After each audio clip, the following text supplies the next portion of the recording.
संदीप भाई, आप क्या कहेंगे? आप कैसे देखते हैं रोहित शर्मा, विराट कोहली को? आपको लगता है कि जब तक वो परफॉर्म कर रहे हैं, टीम में रहे, सीनियर्स हैं, भले ही दोनों कैप्टन रह चुके हैं, इससे माहौल खराब होगा? अगर वो परफॉर्म कर रहे हैं तो सवाल ही नहीं उठता। The main criteria for selection is if whether player is going to be useful for the team. और ये जो सिलेक्शन प्रोसेस की बात होती है, चाहे विराट की आज बात हो रही है, रोहित की बात हो रही है, जब मैं चीफ सिलेक्टर था तो सचिन तेंदुलकर, जहीर खान, युवराज सिंह, गौतम गंभीर, बहुत बड़े बड़े खिलाड़ी थे, उनके बारे में भी निर्णय लेना पड़ता था। लेकिन ये सिर्फ सिलेक्टर्स का काम नहीं होता। As I have always said on our channel भी मैंने बोला है कि it's a process.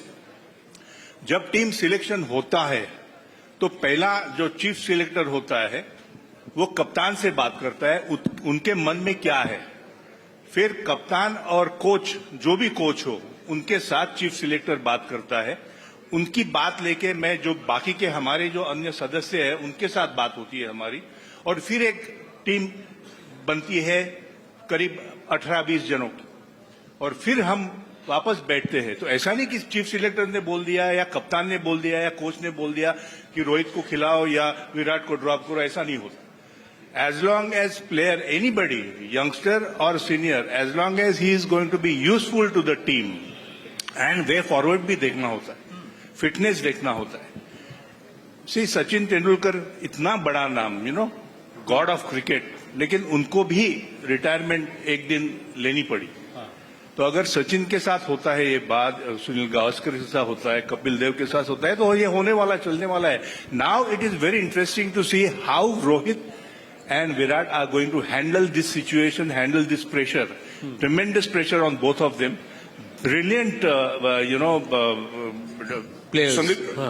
Sandeep ji, मैं आपसे ये जरूर जानना चाहूंगा, क्या खिलाड़ी का रिटायरमेंट, जैसा आपने कहा सचिन तेंदुलकर का नाम लिया, सुनील पाजी का नाम लिया, क्या खिलाड़ी का रिटायरमेंट सोशल मीडिया से होना चाहिए या ग्राउंड से होना चाहिए? Selectors have no, being a player, being a former player, आपको क्या? देखिए, सिलेक्टर्स का काम टीम सिलेक्ट करना है। सिलेक्टर का काम ये नहीं कि आप रिटायर हो जाओ जी। That is absolutely up to individual. Retirement जब लेता है कोई खिलाड़ी तो उसकी ये होती है, उसकी मर्जी होती है, तो उसकी मर्जी होती है। आकाश, एब्सोल्युटली। आपने किसी से पूछ के खेलना शुरू नहीं किया था। हाँ। और आपको कोई कह नहीं सकता कि अब खेलना बंद कर दो। सिलेक्टर का काम है सिलेक्ट करना, वो that's his job. Otherwise point ही नहीं है ना, सिलेक्टर रखते क्यों?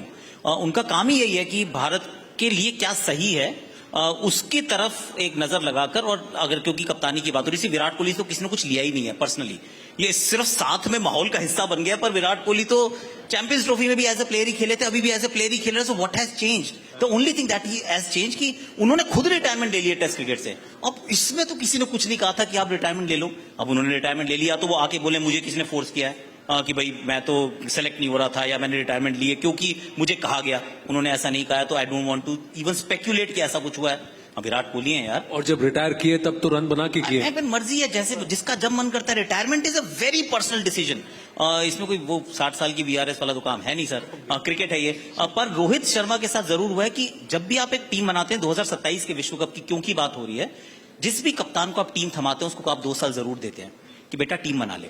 आपने सूर्य कुमार यादव को भी दिया ना 2024 में, 2026 का बनाने के लिए। आपने 2022 में रोहित शर्मा को 2024 के लिए टीम थमा दी थी कि आप चलाओ 2024 का विश्व कप, तब वो जिता पाए। तो अगर अगेन डेविल्स एडवोकेट सेलेक्टर साहब यहाँ एक बैठे हमारे, कि अगर सेलेक्टर ये सोच रहे कि just in case Rohit loses form closer to the world cup, मेरे पास तो फिर कोई ऑप्शन नहीं बचेगा।